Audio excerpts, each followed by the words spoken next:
Assalamualaikum warahmatullahi wabarakatuh. Perkenalkan saya Aisyah NIM 21250002, Prodi S1 Kebidanan semester 7, mata kuliah Pendidikan Budaya Anti Korupsi, dosen pengampu Dr. Hendra Sudrajat SHMH.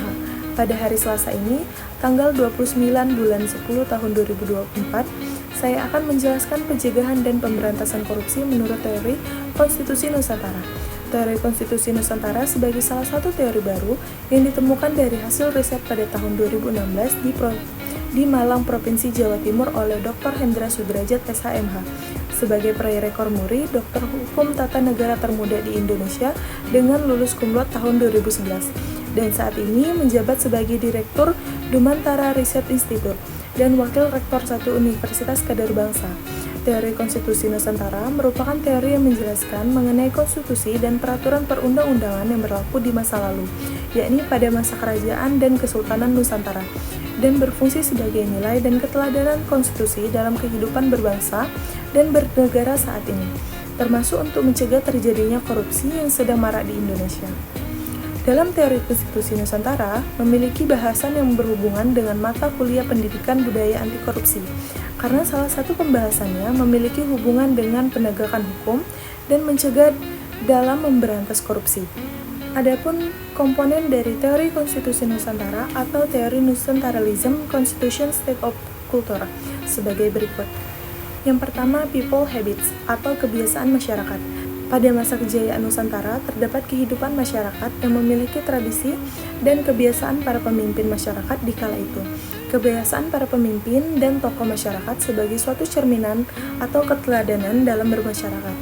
Keteladanan tersebut terlihat dalam perilaku dan tindakan yang diikuti oleh anggota kelompok masyarakat yang menjadi model terbentuknya suatu masyarakat, sehingga di mana masyarakat di situ terdapat hukum.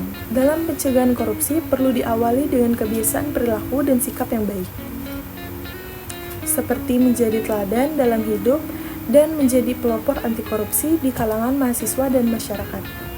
Yang kedua ada living law atau hukum yang hidup. Keteladanan yang muncul dari kebiasaan baik para tokoh masyarakat, kemudian melahirkan hukum yang hidup, yang sebenarnya menciptakan hukum tidak tertulis dan hukum yang tertulis. Terdapat banyak hukum yang hidup dalam masyarakat, khususnya bagi masyarakat adat yang ada di Indonesia. Hukum yang hidup ini menjadi tradisi atau adat istiadat masyarakat Indonesia dan dijamin dalam konstitusi. Budaya malu untuk mengambil yang bukan hak miliknya, sesungguhnya bagian pendidikan anti korupsi yang memiliki daya tangkal yang efektif. Yang ketiga, power of king atau kekuatan pemimpin. Dalam sebuah kepemimpinan dibutuhkan suatu kekuatan pemimpin dalam menggerakkan kepemimpinannya. Sehingga dalam teori Konstitusi Nusantara dijelaskan bahwa hukum yang hidup tadi memiliki kekuatan kepemimpinan untuk menjalankan kepemimpinan pemerintahannya dan berlaku setiap tingkatan kepemimpinan, baik dari tingkat pusat sampai tingkat daerah. Kekuatan pemimpin menciptakan ketegasan dalam memberantas korupsi di Indonesia. 4. Royal Constitution atau Konstitusi Negara. Teori Konstitusi Nusantara menjelaskan poin penting dari suatu konstitusi adalah materi muatan konstitusi. Sehingga konstitusi negara berfungsi untuk mengatur tatanan bernegara, termasuk untuk membatasi mengawasi kekuasaan untuk tidak korupsi, mengatur distribusi kekuatan negara agar tidak terjadi penyalahgunaan wewenang negara. Konstitusi negara terdiri dari konstitusi tertulis dan tidak tertulis, dapat bekerja maksimal untuk mencegah dan memberantas korupsi di Indonesia. 5. Archipelago Territory atau kewilayaan Nusantara atau kedaulatan negara. Teori Konstitusi Nusantara memberikan penjelasan bahwa kedudukan kewilayaan Nusantara sangat penting. Penjelasan kewilayaan Nusantara sama artinya dengan kedudukan kedaulatan negara. Hal ini memberikan pemahaman secara umum bahwa negara terbentuk dari sebuah wilayah dan kedaulatan masing-masing negara, di samping berasal dari rakyat dan pemerintah. Sehingga, kewilayaan posisi keilmuan penting untuk memperkuat posisi negara. Menurut Dr. Hendra Sudrajat SHMH, penguatan masing-masing kewilayaan dalam mencegah dan memberantas korupsi perlu dilakukan yang dimulai dari keluarga masing-masing, sehingga korupsi dapat dicegah dari wilayah keluarga yang pada akhirnya menjadi satu kedaulatan hukum, negara yang bebas dari tindak pidana korupsi, Di samping itu, dalam kajian kewilayaan, menurut Dr. Hendra Sudrajat SHMH, bahwa KPU perlu dibentuk di tingkat provinsi dan kabupaten atau kota mengingat maraknya korupsi di tingkat daerah. Sehingga dengan keberadaan KPK secara kelembagaan di tingkat daerah dapat bekerja secara hierarkis dengan KPK yang ada di pusat. 6.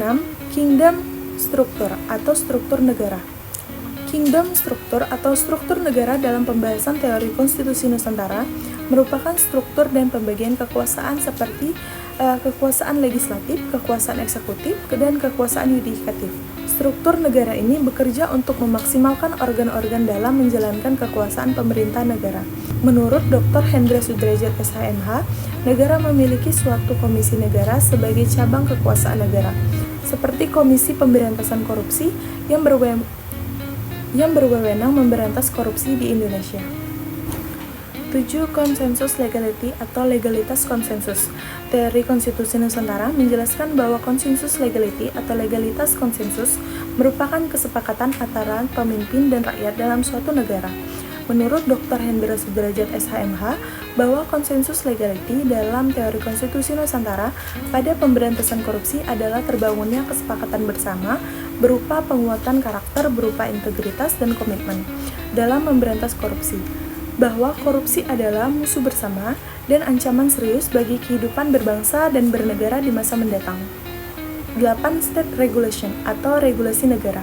Regulasi negara dalam teori konstitusi Nusantara yang terdiri dari Undang-Undang Dasar Negara Kesatuan Republik Indonesia tahun 1945 dan undang-undang lainnya serta peraturan lain yang berada di bawahnya.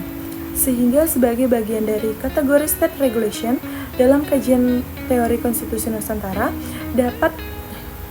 terdapat peraturan perundang-undangan yang berhubungan dengan pemberantasan korupsi, yakni Undang-Undang Republik Indonesia tentang Pengadilan Tindak Pidana Korupsi dan Undang-Undang Republik Indonesia yang mengatur tentang Komisi Pemberantasan Korupsi. Kedepannya, menurut Dr. Hendra Sudrajat SHMH, dalam aspek state regulation atau regulasi negara diperlukan peraturan daerah tentang pencegahan dan pemberantasan korupsi yang berlaku di masing-masing wilayah provinsi dan kabupaten atau kota di Indonesia. 9. Value transformation atau transformasi nilai.